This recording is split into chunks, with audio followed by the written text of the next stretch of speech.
Hi, welcome to Notes from a Drama Watcher, a podcast about East Asian dramas. It's part recap, part review, and there will definitely be spoilers ahead. Let's go!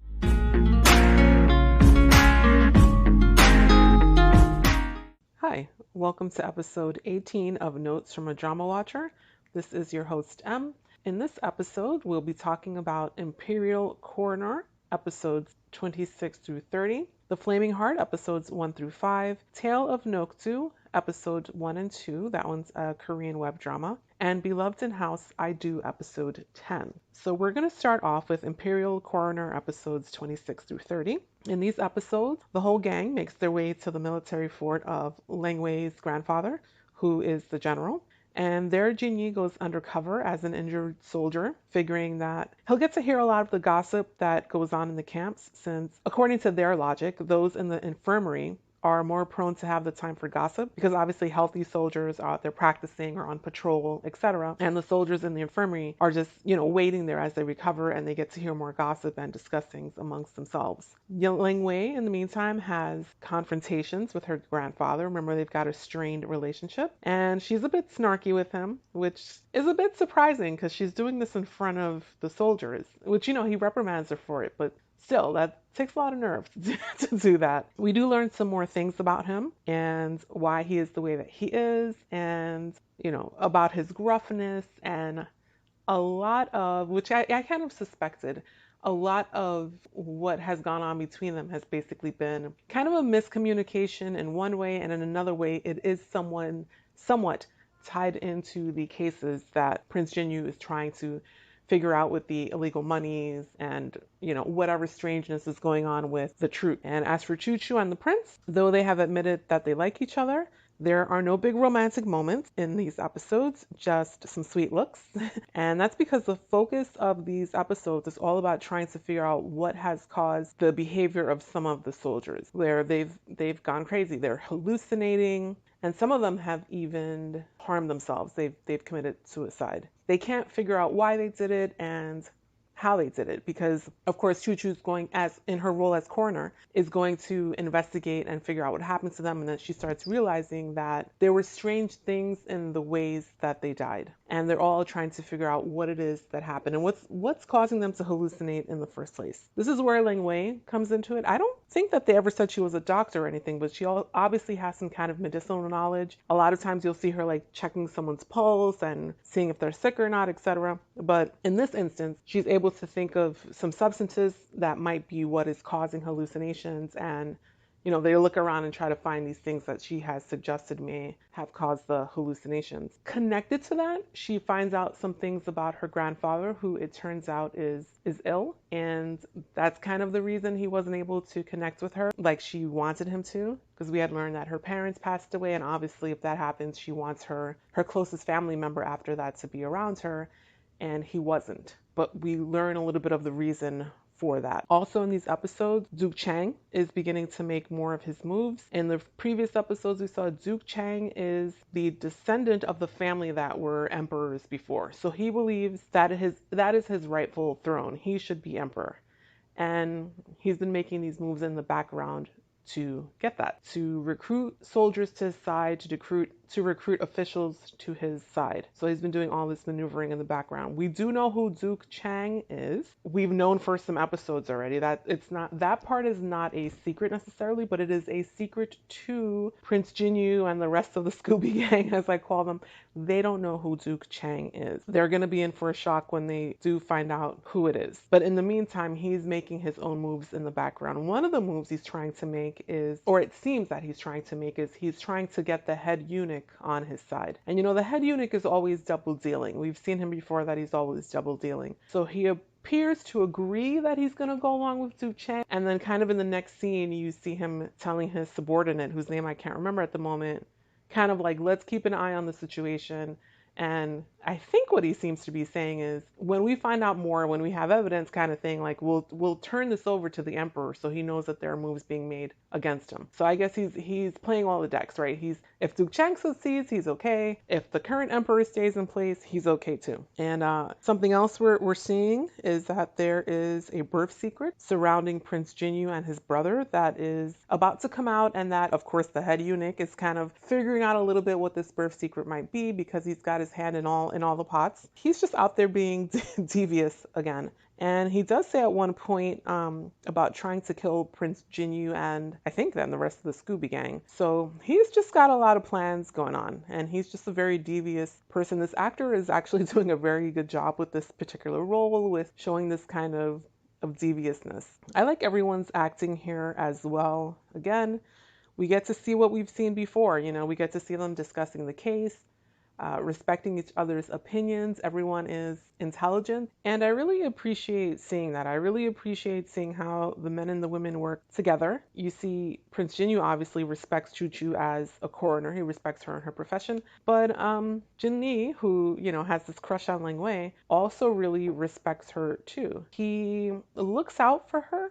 He cares about her feelings, about what's going on, because obviously he knows she's got this whole thing with her grandfather, and not just that, he's concerned about her safety as well. But he never tries to wrap her in cotton to protect her from things. He knows that she has to be, it's in her character, in her nature, to be out there in the world, in the thick of things, trying to help, trying to solve cases. So he's not trying to hold her back, but he does care for her, obviously, and wants her to be safe while respecting that she is a very strong person in her own right. And I like that. I like they're the second character, Ling Wei and Jinyi, and I like them just as much as our main character. And actually in this episode we see the grandfather he starts asking Prince Jinyu some questions because the grandfather is noticing that Ling Wei has a little bit of a soft spot for Jinyi, even though she would never admit it. So at least we see like other people are noticing the same thing. But we will see what happens with that relationship in later episodes, because remember, she actually is still engaged, or the emperor wants her to be engaged to be married to the general, Prince Jinyu's brother. So they've got to get out of that first before they can even think about her and Jinyu trying to get together. In episode 30, we see Prince Jinyu and friends and the rest of the Scooby Gang finding a cipher. They have decoded some messages, and they're just kind of getting closer and closer to who the head of the snake is. They know everyone that they've caught so far, everything they've figured out so far. These are not actually the people in charge. So they know they still have more work to do, and they are determined to do so. So 6 more episodes to the show. So far, the quality has kept up. Episodes 1 through 30. They up at 25, I think it was 26, where they were in the cave. That was a little slow. And as I mentioned before, the camera work was a little weird in that one. But other than that, and that's just like a minor complaint. Other than that, the camera work has been great. They've gone back to showing, like, when Chu does her work as coroner, they show some diagrams where she's kind of explaining what it is that she's seeing and her analysis and so forth. They're showing that to us again, which I really appreciate that as part of the show. You know, good job so far. I'm really enjoying it, and it's coming to an end soon.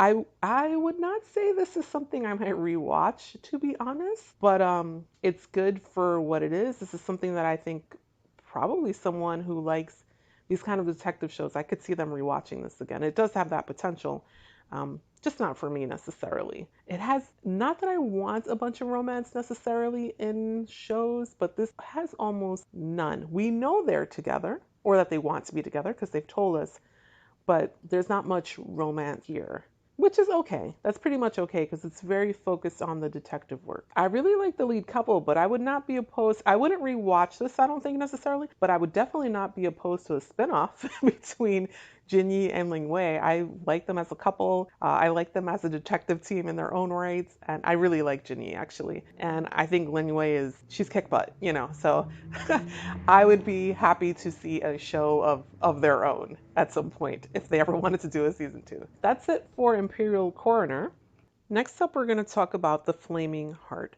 The Flaming Heart is a show that is on YouTube, on the Youku channel on YouTube. The main characters, or the main couple, are Simon Gong, playing Huo Yan, and Shang Hui Wen, who plays Yan Lan. Huo Yan has I think he recently graduated from academy to become a chief or assistant chief firefighter. And Yanlan is a doctor, so firefighter and medical professional. So as I said, it's on Yoku, and it's on Yoku's regular channel. And then some people may not know, Yoku actually also has Yoku English. I kind of went over to Yoku English just to take a quick look at the summary that they have attached to episode 1 of The Flaming Heart. And the summary says, this is a story about two special occupations, firefighter and emergency doctor. They fight together, stick to the same faith of rescue in their own battle. Being lovers but also comrades, the same belief eventually brings them together and made them the perfect match. Interesting summary. It really doesn't tell you much about the story.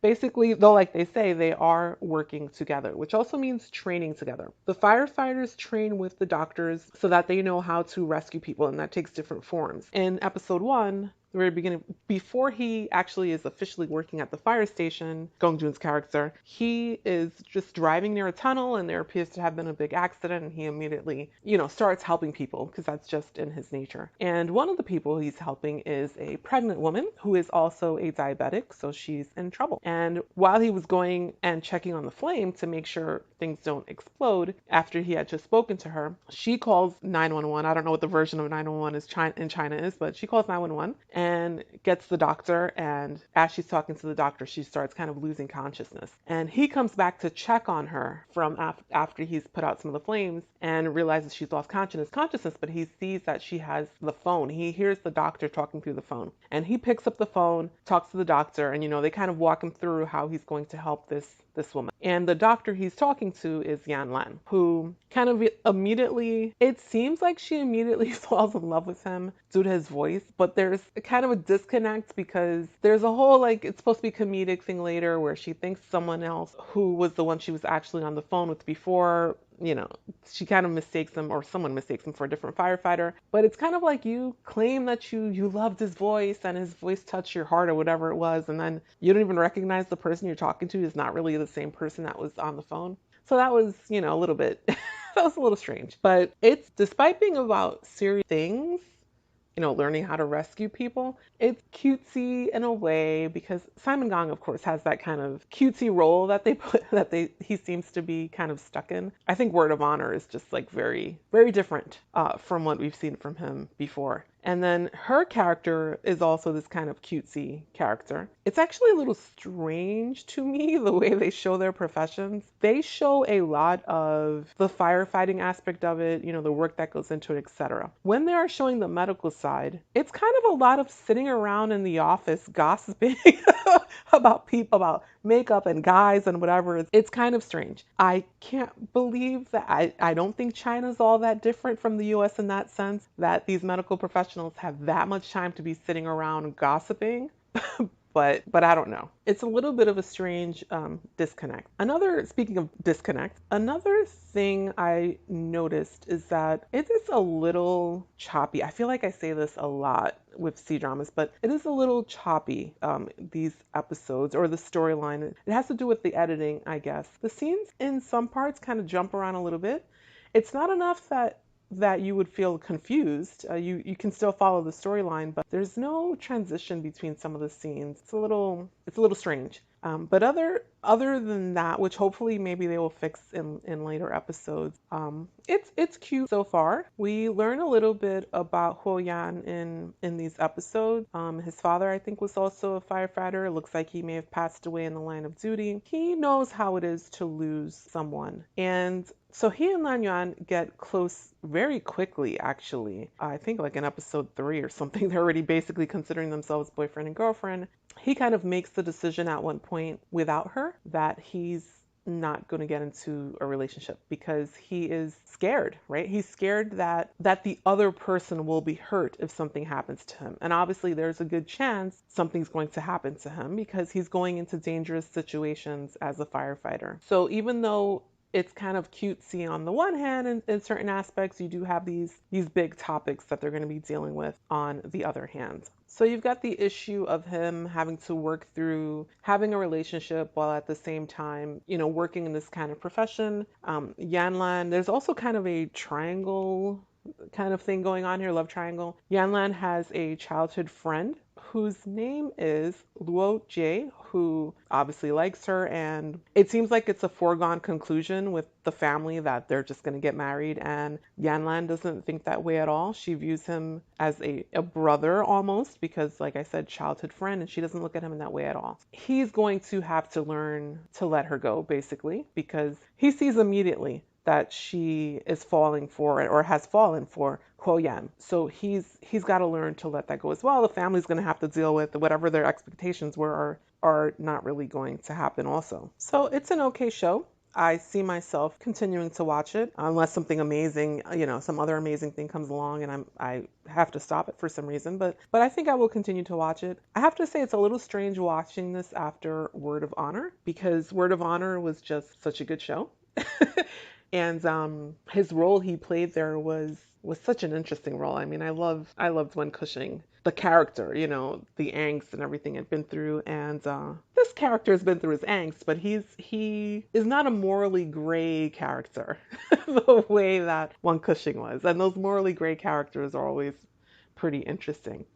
With C dramas, you don't always know unless you're really into the C drama scene and do this background research. You don't always know when something's coming out, when it was filmed, etc. So, and I'm not saying that's the case here with this particular show, but sometimes there's something that was filmed, 5 and 6 years ago and it was never released, and then they release it now. And so that's why you get this different kind of quality sometimes of the acting between one thing and another. I found that with Zolo Continent, I think I read somewhere that this was filmed in like 2016 or something. I don't know. That it was filmed a little while ago. And so Xiao Zhan is like younger in that because it was filmed a while ago, but it just came out. So I don't think that's the case with Flaming Heart. I don't think it's like years and years ago. It may have been, I don't know if it was filmed before Word of Honor or after. But it's interesting having come off of that show to then this. It's just a different kind of quality to it. And I have seen Simon Gong before in something, so I kind of know his acting a bit. But I wonder people who haven't seen him in anything else besides Word of Honor, I'm curious what they would think of this show. It's just such a different show. It's a different kind of chemistry between him and this other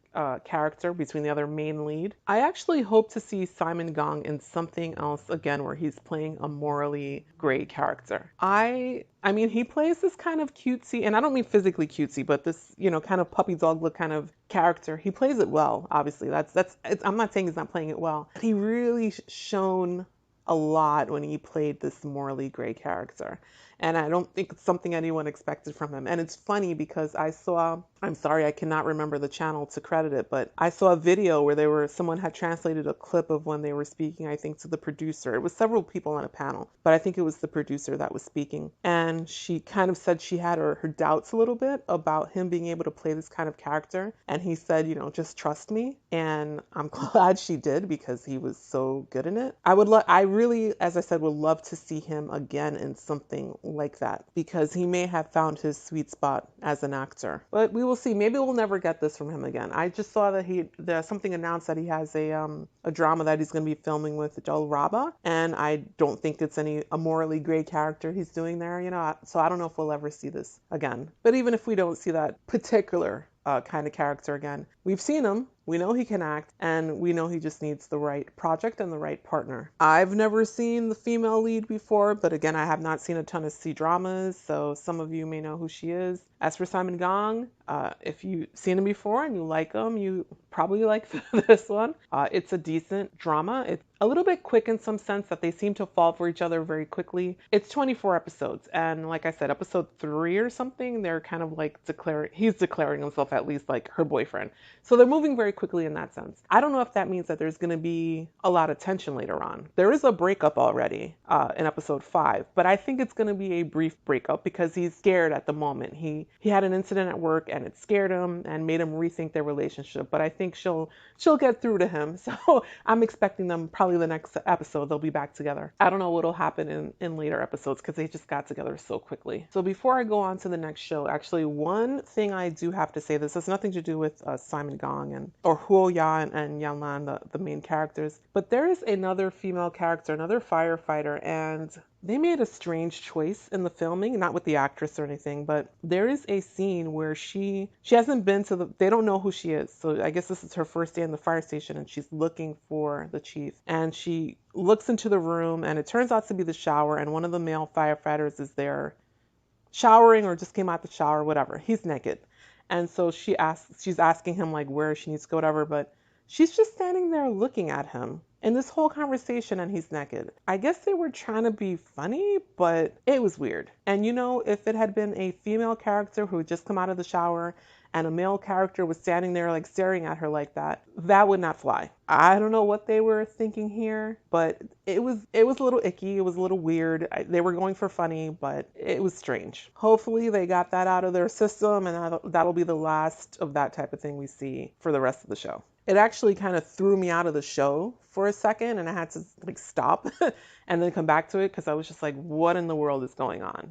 But that's the only thing so far I would say that was kind of a big, what moment. Everything else I've just been kind of able to deal with. Like I said, the editing is a little weird, but it's nothing that's going to make you super confused as you're watching. That would be my only other complaint. I don't even really want to use the word complaint. It's not a complaint. Just something to be aware of as you watch the show. So next up is Beloved's In-House I Do, episode 10.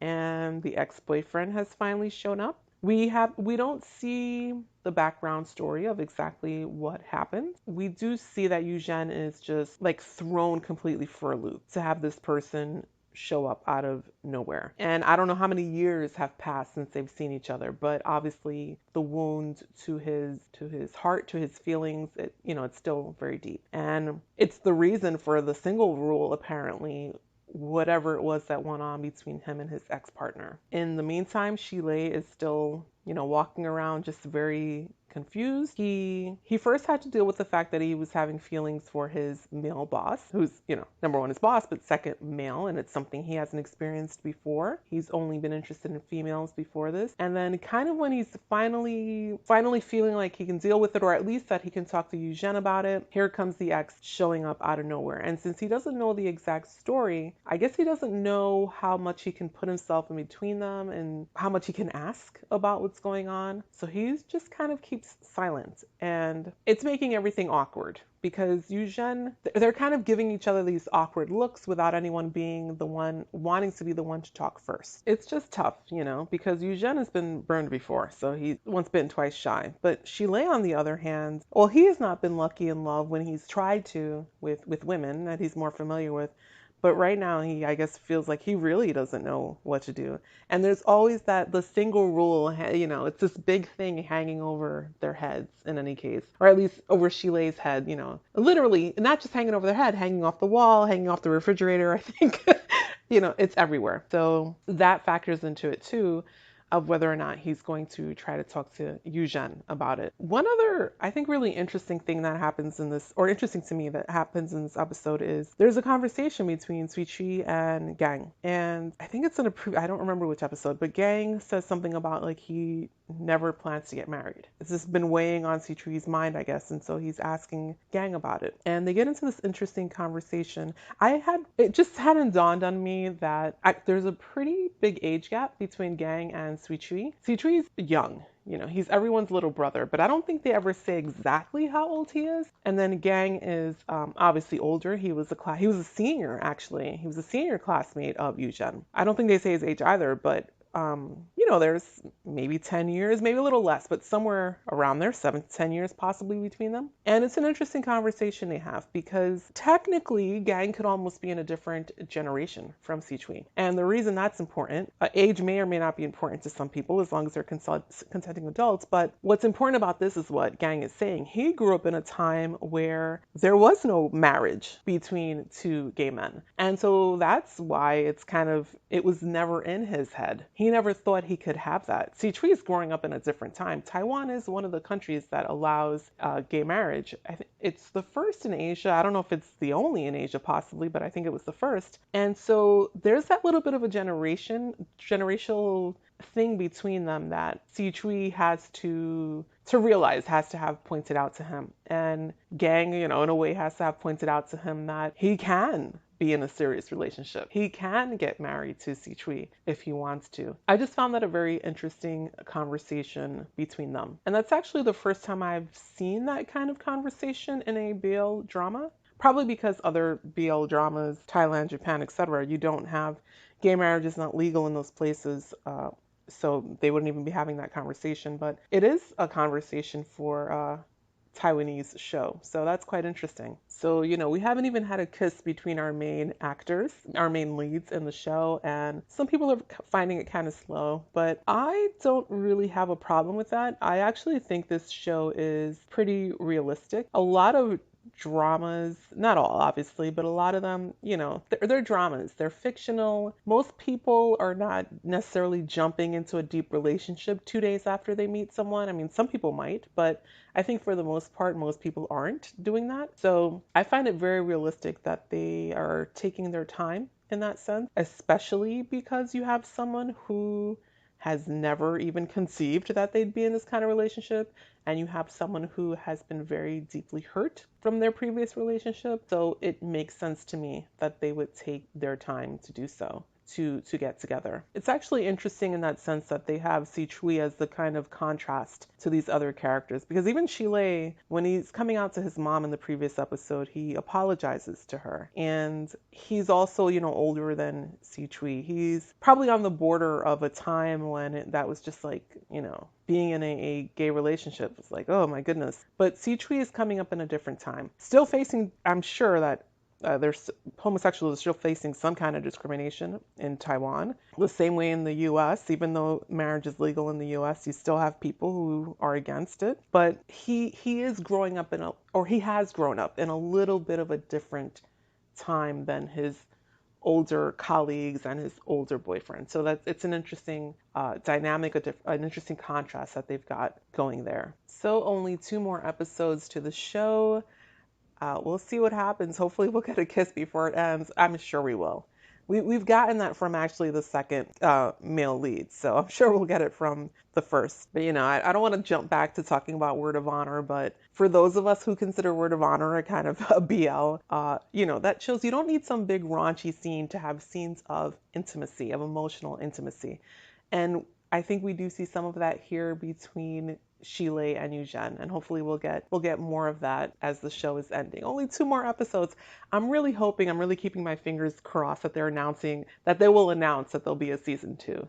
I would totally watch a season 2 if they announced it. And the last show I'm going to talk about today is Tale of Nokdu, which is a Korean web drama that can be found on Viki. So it is a 32 episode Korean drama, as I said. However, probably because it's a web drama and those tend to be shorter, the episodes are short. They're about half-hour long, whereas most K-dramas, I think, are about an hour. I've noticed a lot of them are extending past an hour, like an hour and 15 minutes now. So this is short, about half an hour for each episode. It is about John Nokdu, who is growing up. Well, they open with him being on an island. I don't think they're saying he lives on the island, but he lives with his father and his brother. His older brother. They get attacked by a group of assassins. You're not quite sure what's going on. And they are hurt. And it turns out to be a group. Well, they discover this later. It's a group of female assassins. One of them gets away. John Nokdu pursues this person. Before he goes after them, though, he has this kind of conversation with his father where he's like saying, I know that they are coming after us because of me. And he doesn't say why in that instance. You don't know why he's feeling like to blame for this, but he's just saying, I know that they're coming after us because of me, and that's why he kind of wants to leave, right? Because if he stays there, his father and older brother will just be attacked again. So he chases after this person. He does have some martial arts ability. When it opens, there's a whole conversation he's having with a little girl, and in there we learn that he has learned martial arts from this other man. He's not without his defenses. So episode 1 is that. It's basically him pursuing this assassin. Also in this episode, we meet at one point Dong Dong-ju, who we see her dressed as a male, as a boy, and she's in disguise, and for some reason is trying to, it looks like, kill the emperor. We don't know why in episode 1, but they wind up bumping into each other. Her as she's trying to put this arrow together, and him as he's chasing the assassin, and that's their first encounter with each other. And so these are the two main leads of this show. They will find each other again. When Nokdu, he's been pursuing this assassin, he winds up following her to a village, which turns out to be a village of widows. Just through coincidence, he's able to switch clothes with a woman that he helps rescue, and he enters the village of widows, disguised as a widow, disguised as a female. And attached to this village of widows is a home of consort, who is where our female lead lives, and he becomes her roommate basically, because there's no room for him in the village just yet. This show actually starts off pretty funny. It's obviously going to have a bit of a comedic bent to it. There'll be the romance between the main leads, and maybe it'll be a triangle, because there is a state official who kind of watches over the village of widows, who becomes infatuated with Nokdu. He doesn't know that Nokdu is male, obviously. So Nokdu's trying to do his investigation, and at the same time it's like freaking out because this man is infatuated with them, trying to give him flowers and everything like that. And he doesn't know what to do, because he's just he's very focused on doing his investigation, and the last thing he expected was to be courted by this state official. So it's a good beginning to the show. I think if this keeps this kind of tone, it'll be fun to watch. The action scenes were pretty good too. I don't really know this actor much. I don't know if he is someone who typically does action, or if he trained for this show specifically, but I'm convinced of him as an action star. I thought he did well. The fight scene in the beginning was really good, and so I'm looking forward to seeing more of the show. Hopefully they continue more of this quality of the fight scenes, as well as just the funny moments that were in the show as well. So that is it for episode 18 of Notes from a Drama Watcher. Thanks so much for listening in. If you want to reach out to me, you can find me on Twitter at DramaWatcher6, or by email at dramawatchernotes@gmail.com. Thanks again. Stay safe, everyone.